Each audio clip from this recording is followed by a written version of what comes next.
Follow my steps.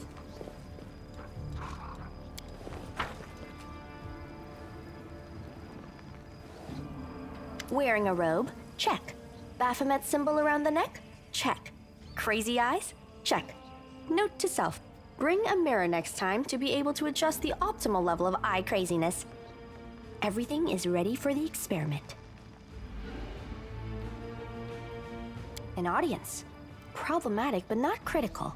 You there, girl. Stay out of this. It is counterproductive to stand in the way of scientific progress.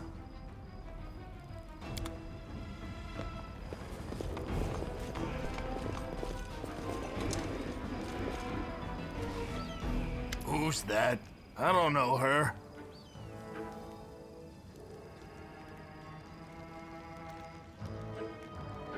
Greetings, boys and girls. I am your sister in sin, a devotee of Lord Baphomet's dark will, and so on and so forth. She looks like one of us, but she talks kinda weird. Who's there with you? Who? Oh, them! Just an audience, they don't matter. Consider them a supplementary component of the coming experiment. In the name of our Lord Baphomet, please be so kind as to undertake a little test of your competency in our wicked cause. Let's start with something simple. So here's my first question. What is Lord Baphomet's favorite weapon? We will not answer to you. Our lord can wield any kind of weapon. He is all-powerful. Wrong. He wields no weapons at all. He doesn't need any. He just gores his enemies with his horns. That is correct. But still, girl, no prompting, please. This experiment has taken quite a surprising turn. I would never have expected the followers of the great Baphomet to be baffled by such a simple question. Fine. Let's recalibrate the difficulty and proceed with the next question. Please name Lord Baphomet's sacred animal. A bull! Of course, everybody knows that. Yep, and a cow. I'd like to ask you to stop prompting them, but it seems they could do with a prompt or two. It appears the experiment has yielded results which are as unexpected as they are incredible. Baphomet's cultists have not the slightest idea about who Baphomet really is, let alone any in-depth knowledge of his ideology or philosophy. I'm positive that this news will cause a sensation in widest scientific circles. Damn it, she's right. I'm a shitty excuse for a cultist. And my mother used to tell me to become a plowman. Hey, take it easy. We've only had 2 questions. You there, come on, ask another one. We'll get the next one. Is there any sense in continuing? You cannot answer the simplest of questions. I am ashamed of all of you, as cultists and as individuals. Please, ask again. I can answer. I'm sure I can. How do you spell Baphomet's name?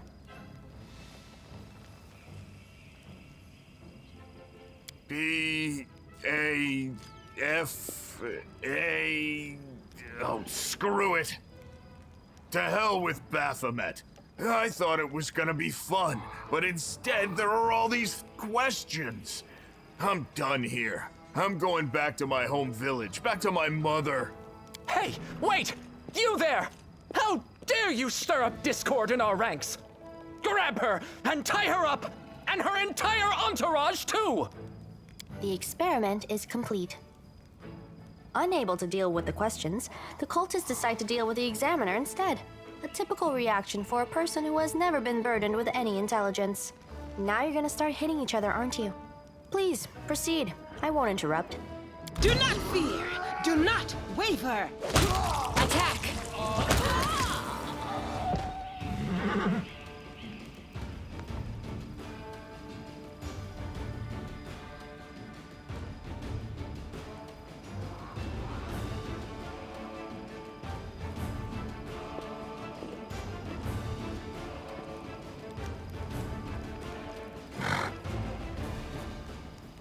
The result is statistically predictable, especially considering their intelligence level. What about you, girl? Are you ready to answer some questions for the good of science? Let's proceed with the experiment. My first question is simple. Which colors does the goddess Iomade prefer? I am the one asking questions here. Answer them, and then I'll satisfy your curiosity. Blue and gold are the colors of the demon lord Ereshkigal, the keeper of the secrets of the universe. Iomade's colors are red and white. I suppose I should terminate the experiment due to the subject's utterly woeful performance. But don't get upset. We all can't be smart. Someone has to be strong. I liked how you defeated those cultists. It seems to me that I owe you an explanation. My name is Nenio. I am an explorer, a pilgrim, a yet-to-be-recognized scientific luminary, future author of the great Encyclopedia Galarianica, and rector of all Absalom's universities at once. Future rector, I should say. I also know several spells. It is so heartening to see you strive for knowledge. I have been conducting an experiment comparing the intellectual abilities of the average cultist with those of the average crusader. Unfortunately, the experiment has proven that the opposing parties possess approximately equal faculties in this regard. A shame, indeed, for I've always claimed that despite the popular beliefs about the limited intellectual abilities of those in the army, at least some of them can be considered educated. It appears I was mistaken. Yes. I apologize for an injury to your ego, but your name is irrelevant on the grand scale of the universe. Thus, it cannot possibly interest me. I will forget it as soon as I hear it. To avoid unnecessary confusion, I'd prefer to not know it at all. Do you wish to become my follower? To accompany me on my expeditions to the World Wound? To assist me in my experiments? To run errands for me? Perhaps even to write down my deepest thoughts for the benefit of future generations?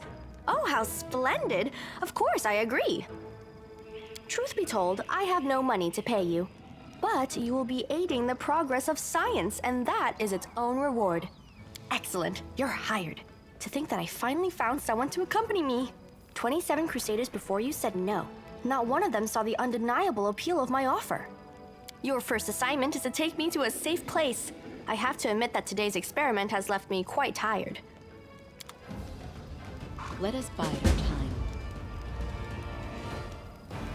Our duty